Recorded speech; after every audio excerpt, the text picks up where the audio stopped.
Good morning, मैं हूं BK Singh और आप देख रहे हैं शाही पाठशाला। डेली हैंडरिटन करंट अफेयर्स लेकर मैं आपके बीच उपस्थित होता हूं। तो आइए शुरू करते हैं। आज है 15 जुलाई और पेज संख्या है 125। 15 जुलाई को प्रत्येक वर्ष कौन सा दिवस मनाया जाता है? पहला प्रश्न है आपका, 15 जुलाई को प्रत्येक वर्ष कौन सा दिवस मनाया जाता है? तो 15 जुलाई को प्रत्येक वर्ष विश्व युवा कौशल दिवस के रूप में मनाया जाता है। विश्व युवा कौशल दिवस मनाने का मुख्य उद्देश्य विश्व भर में युवाओं को व्यापारिक, तकनीकी शिक्षा और कुशल पेशेवर बनाने के लिए प्रशिक्षण के बारे में जानने के लिए प्रोत्साहित किया जा सके, इसलिए विश्व युवा कौशल दिवस मनाया जाता है। इसका मुख्य उद्देश्य यही है। तो याद रखिएगा, प्रत्येक वर्ष 15 जुलाई को विश्व युवा कौशल दिवस के रूप में मनाया जाता है। आइए नेक्स्ट प्रश्न है, हाल ही में दिल्ली सरकार ने छात्रों को रोजगार प्रदान करने के लिए किस वैश्विक संगठन से समझौता किया है? तो दिल्ली सरकार ने छात्रों को रोजगार प्रदान करने के लिए वैश्विक संगठन UNICEF यूनिसेफ के साथ जो है समझौता किया है। यहाँ पर मैं बता दूं कि यूनिसेफ का फुल फॉर्म जो है United Nation International Children Emergency Fund है। United Nation International Children Emergency Fund है। इसकी स्थापना जो है, यूनिसेफ की स्थापना 1946 में हुआ था और इसका मुख्यालय कहाँ पर है? न्यूयॉर्क में स्थित है। आइए नेक्स्ट है, हाल ही में द मैकमोहन लाइन पुस्तक का विमोचन किस राज्य के राज्यपाल ने किया है? तो हाल ही में द मैकमोहन लाइन पुस्तक का विमोचन हिमाचल प्रदेश के राज्यपाल ने किया है और उनका नाम क्या है? तो राजेंद्र अर्लेकर उनका नाम है। हिमाचल प्रदेश के राज्यपाल का नाम क्या है? राजेंद्र अर्लेकर। ठीक है, राजेंद्र अर्लेकर हिमाचल प्रदेश से पहले अरुणाचल प्रदेश में राज्यपाल थे। आइए नेक्स्ट है, हाल ही में किस राज्य सरकार ने अर्न विद लर्न योजना शुरू की गई है? यानी किस राज्य सरकार ने जो है अर्न विद लर्न योजना की शुरुआत की है? तो ये योजना जो है त्रिपुरा राज्य सरकार ने शुरू किया है। क्या नाम है? Earn with learn. ठीक है, अर्न विद लर्न नामक योजना की शुरुआत त्रिपुरा राज्य सरकार ने किया है। नेक्स्ट है, हाल ही में बांग्लादेश ने अपना उच्चायुक्त भारत में नियुक्त किया है, उसका नाम क्या है? भारत में जो बांग्लादेश ने अपना उच्चायुक्त नियुक्त किया है उसका नाम है मुस्तफिजुर रहमान। क्या नाम है? मुस्तफिजुर रहमान। याद रखिएगा, बांग्लादेश का उच्चायुक्त जो भारत में नियुक्त किया गया है उसका नाम मुस्तफिजुर रहमान है। आइए नेक्स्ट है, कार्बन बॉर्डर एडजस्टमेंट मैकेनिज्म यानी CBAM किस समूह से संबंधित है? तो ये यूरोपीय संघ से संबंधित है। कार्बन बॉर्डर एडजस्टमेंट मैकेनिज्म किससे संबंधित है? तो यूरोपीय संघ से संबंधित है। यहाँ पर मैं बता दूं कि यूरोपीय संघ जलवायु परिवर्तन से लड़ने के लिए तेजी से काम कर रहा है। इस प्रयासों के हिस्से के रूप में कार्बन बॉर्डर एडजस्टमेंट मैकेनिज्म यानी CBAM को जलवायु परिवर्तन से जुड़े एक उपाय के तौर पर जो है पेश किया गया है। तो याद रखिएगा, CBAM किस समूह से संबंधित है? तो यूरोपीय संघ से संबंधित है carbon border adjustment mechanism. Next है, तरंगा हिल कहाँ अवस्थित है? तरंगा हिल जो है यह गुजरात राज्य में स्थित है और गुजरात राज्य में भी कहाँ पर स्थित है?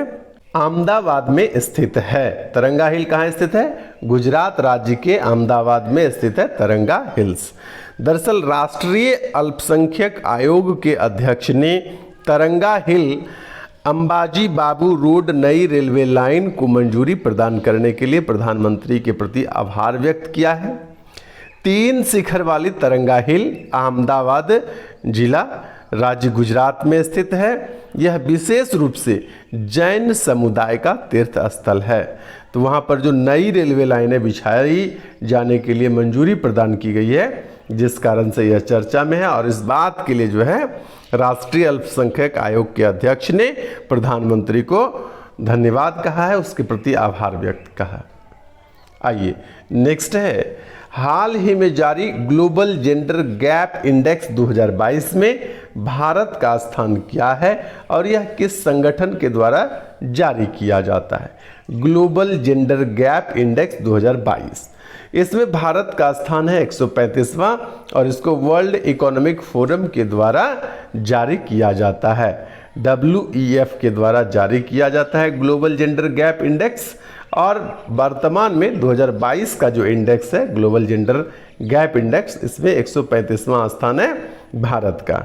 2021 में जो भारत का स्थान था वो क्या था, तो 2021 में भारत का स्थान 140वां था, यानी आंशिक तौर पर इसमें सुधार देखा जा रहा है। आइए नेक्स्ट क्या है, जलवायु परिवर्तन पर संयुक्त राष्ट्र फ्रेमवर्क कन्वेंशन यानी UNFCCC के 27वें सम्मेलन यानी इसको बोलते हैं COP27 की अध्यक्षता कौन सा देश करने जा रही है, तो COP27 की अध्यक्षता मिस्र करने जा रही है। मैं यहाँ पर जानकारी दे दूं कि COP27 की अध्यक्षता मिस्र द्वारा किया जाएगा। इसका आयोजन नवंबर 2022 में होने जा रही है। आइए नेक्स्ट है, हाल ही में भारत ने किस देश के साथ साझेदारी में green grid initiative one sun one world one grid शुरू करने की घोषणा की है।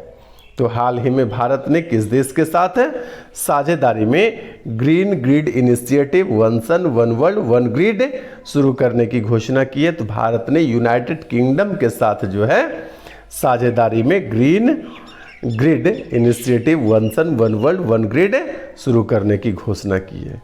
भारत ने किसके साथ किया है, तो भारत ने यूनाइटेड किंगडम के साथ शुरू किया है।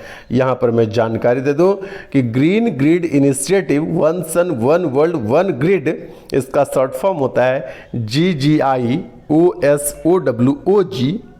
ठीक है, की परिकल्पना साल 2018 में global interconnected solar energy system को विकसित करने के लिए की गई थी।